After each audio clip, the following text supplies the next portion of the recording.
Hey everyone, Francesca Amato here.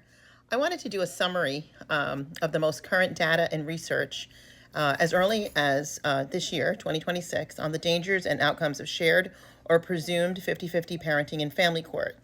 The data focuses especially on risks in high conflict, abuse, or coercive control situations where shared custody ends endangering children and protective parents. For those of you that don't know me, I'm Francesca Amato. I'm the CEO and founder of Punish for Protecting Incorporated, a best-selling author, and I'm also the author of the book Punish for Protecting the Injustice System of Family Court and The System That Fooled a Nation, Sophisticated Child Trafficking, amongst other books. I'm also the author and founder of the Family Justice and Accountability Act, which includes Making America's Children Safe Again and Kids for Congress, the first time in history where the largest amount of families have come to Washington, D.C., and we have a massive amount of the highest ranking political officials supporting what we're doing. It is absolutely a blessing, and it's time for the solutions and the change to finally take place in this country. I am against shared parenting and 50-50 custody. I've been doing this work for over 18 and a half years. And so the reason I drafted a 96-page proposed omnibus bill is because of my years of extensive background and work court watching judges all over the entire country. Yes, I watch judges all over the entire country in all states 5 days a week. I'm in court somewhere, and the next court, and the next court. So I have firsthand knowledge. There are statistics that are out there that are outrageous lies, like children that have only one parent, mostly the mothers, end up foaming at the mouth. They can't read. They end up in jail. They murdered somebody. All the worst statistics. And that is not true. When children live in a consistent, protective, one-parent household, they fare very, very well and do excellent. I'm the product of that. So is my sister. And I know multiple other families who do quite well because they're safe and consistent. So as much as I do believe in two-parent households, and of course I believe in the sanctity of marriage, when abuse occurs, which is unfortunately pushing over 90% in the family court system, we know that that is not the proper standard, and it's proven itself over and over the decades to be nothing but dangerous. Otherwise, we wouldn't have had the amount and the large amount of children that unfortunately have been unalived or are constantly and currently living in danger. The psychological and emotional impact on children, according to this 2026 custody battle market data report by Ginux. You can look this up. 40% of children involved in custody battles experience at least one mental health issue post-divorce or breakup or situation of a breakup of a relationship. 25% of children in contested custody cases show clinical signs of anxiety within the first year. 15% of children in high conflict custody battles develop behavioral problems requiring therapy. 27% experience loyalty conflicts leading to depressive symptoms because they feel that they're supposed to spend time with their abusers, and this has been proven over and over again by social science research and data. Infants under age 2 in custody disputes had 50% higher cortisol levels, showing chronic stress indicators. And the reason for that, and it's also proven in ACE scores, is because they're taken many times from their nursing mothers. And that bond that science has proven to be something that they need under the age of 2 more long term than being split back and forth and bouncing back and forth. Now it's fine, and we have something called alternative to family court when they don't need to be a part of family court and have judges make these horrendously horrible custody orders. But for families that can handle quote unquote joint custody when both parents are normal and decent, had a 20% better emotional adjustment than those in than those in 50-50 custody or a percentile custody situation when it is these unsafe homes where children have no choice but to live in them. And even though they report abuse repeatedly, they are completely ignored, which makes the emotional, physical, and physiological symptoms worse. Now, these studies have also shown that there is increased risk under this presumed 50-50 custody laws.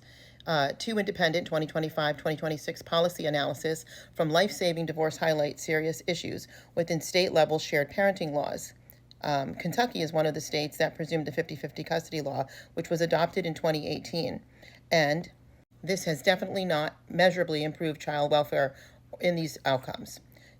So what would ended up happening were children were there were more and more reports of abuse and emotional problems in schools, and just in everyday life with the children that were dealing with these equal custody mandates.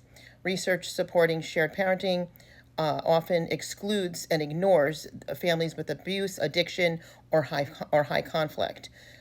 Yet these laws apply to all families across the board, leading to misapplied one size fits all custody presumptions. We've already had it. So basically, with or without a bill that's enforced in these particular courts, this is the standard anyway. This is what I try to tell people. This has been and is the standard anyway.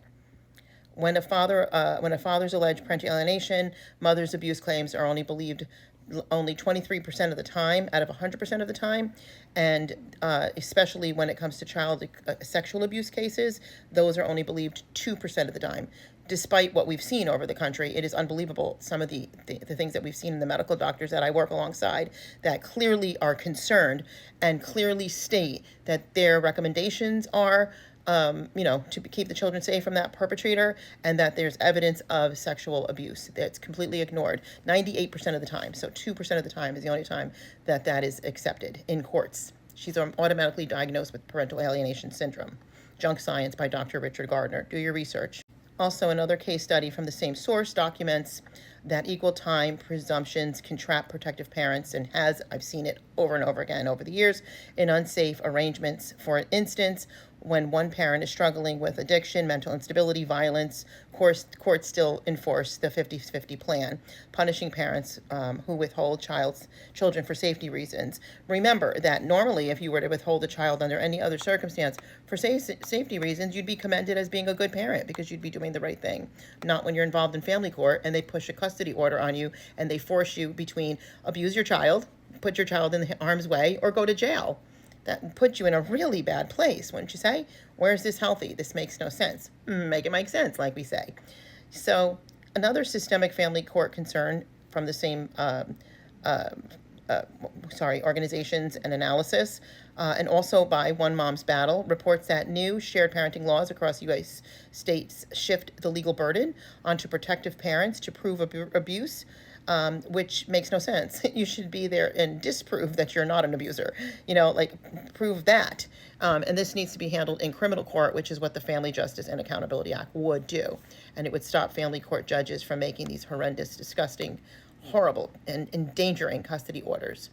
And judicial discretion is completely reduced, requiring judges to start from a presumption of shared custody, which they already their judicial discretion, which is so broad, and they don't make the right decisions, already is failing families. So now it's just made it that much further and that much worse.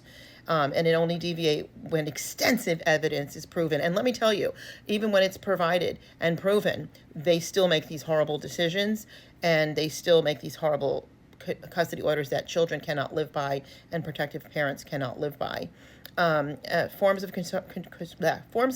coercive control, psychological abuse, and intimidation are completely discounted, completely ignored. Courts and their so-called professionals, evaluators, therapists often prioritize parental access over child safety due to all the financial incentives that we are fighting against as well through these horrible court systems. Broader custody context in the United States, around 26.5% of children under 21 have a parent living outside of their household, representing over 21 million children in America. So this is big business. And if anybody thinks that this isn't happening, you better do some research. So, and again, it's very simple fix here. Shared parenting benefits only should apply with low conflict, safe households, and that's what we do. It's called Alternative to Family Court. It's 100%, literally 100% successful when people come to us, follow our program that we take them through, and that's fine. But what happens in family court is a whole different thing, and you've just put your whole household, your children, yourself, and everything about your livelihood and everything at risk. So some more risks that have increased with the shared parenting: child anxiety disorders, 25%, behavioral problems, 15%, chronic stress in infants, 50% cortisol rise, depression, 27%, academic unperformance has increased 35%, and missed school has increased. So thank you for watching, and I wish and pray the best for everyone.